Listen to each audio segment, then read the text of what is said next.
Halo sahabat pecinta catur, tentunya di request juga untuk menunjukkan pertemuan Hikaru Nakamura menghadapi Magnus Carlsen pada Casablanca Chess 2024, di mana formatnya mengikuti sebuah pola atau sebuah posisi yang sudah pernah dimainkan di masa lalu.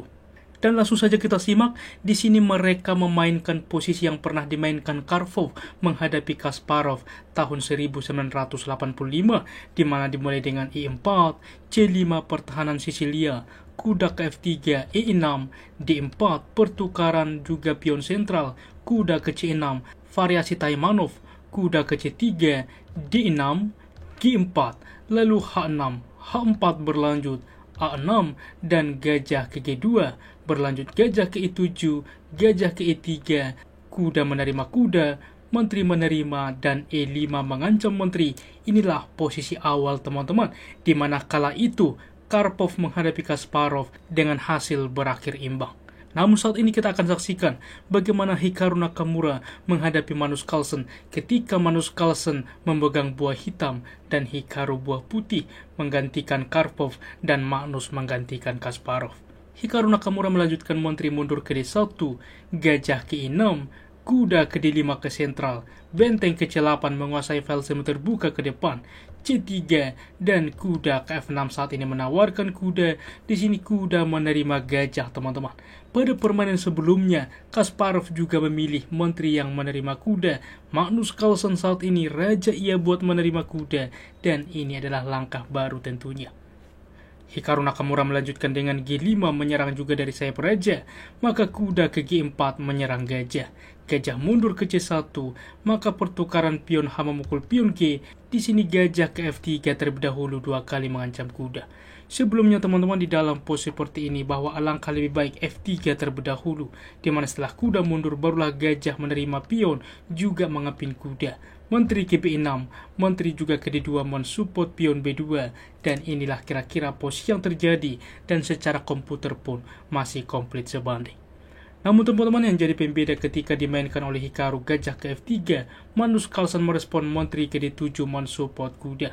Benteng ke G1 lagi-lagi menekan kuda, kuda ke H2 kembali menekan gajah. Gajah baru saat ini menerima pion G5 tempo skak, pion menutup tempo mengancam gajah.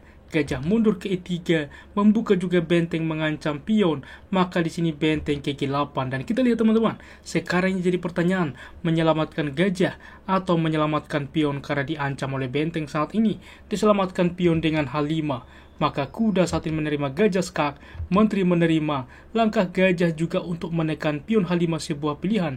Magnus Carlsen terlebih dahulu menteri ke B5 untuk mengancam pion B2. Disupport dengan gajah mundur ke C1, tetapi dengan gajah mundur ini kita lihat teman-teman, di sini benteng menjadi pasif.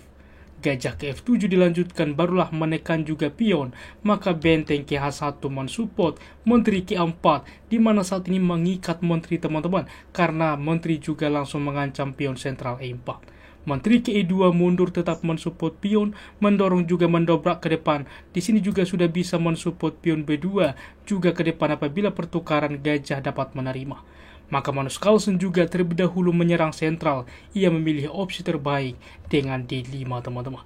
Pertukaran pun disepakati, pion menerima pion, gajah menerima, di sini mengancam benteng, benteng ke H2, dan menteri ke C6. Dan kita lihat bersama bahwa di sini mengancam ke depan menteri, mengancam juga pion. Maka F4 fokus juga rencana sebelumnya yang sudah direncanakan oleh Hikaru. Maka gajah ke F3, di sini menteri berpindah, dan simpel benteng saat ini juga menerima pion, menawarkan pertukaran benteng. Disepakati benteng memukul benteng, gajah menerima, barulah pion menerima pion saat ini. Dan coba teman-teman, apa yang dimainkan oleh Magnus yang merupakan langkah terkuat di dalam posisi seperti ini. Bagaimana teman-teman? Ia tidak langsung tentunya menerima pion, tetapi membawa benteng ke E8. Kita lihat bagaimana ia memanfaatkan bahwa file E ke depan sedang dipin. Di sini menteri berpindah teman-teman, mengancam juga pion. Karena apabila diterima pion ini, di mana open skak, raja juga menerima. Kita lihat teman-teman bagaimana benteng langsung juga mengancam menteri, mengancam raja, yang notabene benteng juga disupport oleh gajah maupun menteri. Dan kita kembali di dalam pos ini, Menteri menghindar ke G1 mengancam juga pion. Simpel saja Raja ke F7 mensupport dan saat ini pion sentral terancam. Gajah ke E3, maka tetap saja teman-teman benteng menerima pion, mengepin juga gajah. Di sini Raja ke D2, maka Menteri ke D5 skak, Raja ke C1. Maka coba teman-teman Anda pos speed ini adalah langkah eksekusi yang dimainkan oleh Magnus Carlsen. Apa yang ia mainkan di pos ini?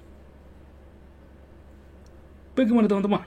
Selamat bagi Anda yang bisa menemukan sebuah kombinasi sederhana, tentunya benteng menerima gajah. Di sini juga Hikaru Nakamura menyerah. Karena apa? Tentunya apabila diterima melepaskan baris ke-1, membawa Menteri ke D1 yang disupport oleh gajah, dan hasilnya pun skakmat.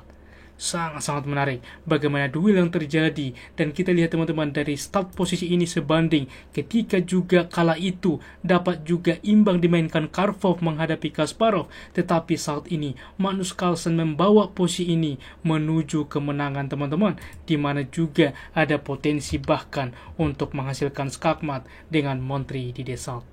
Luar biasa teman-teman. Berikut adalah akurasinya, dan juga kami akan memberikan sebuah puzzle yang cukup menarik.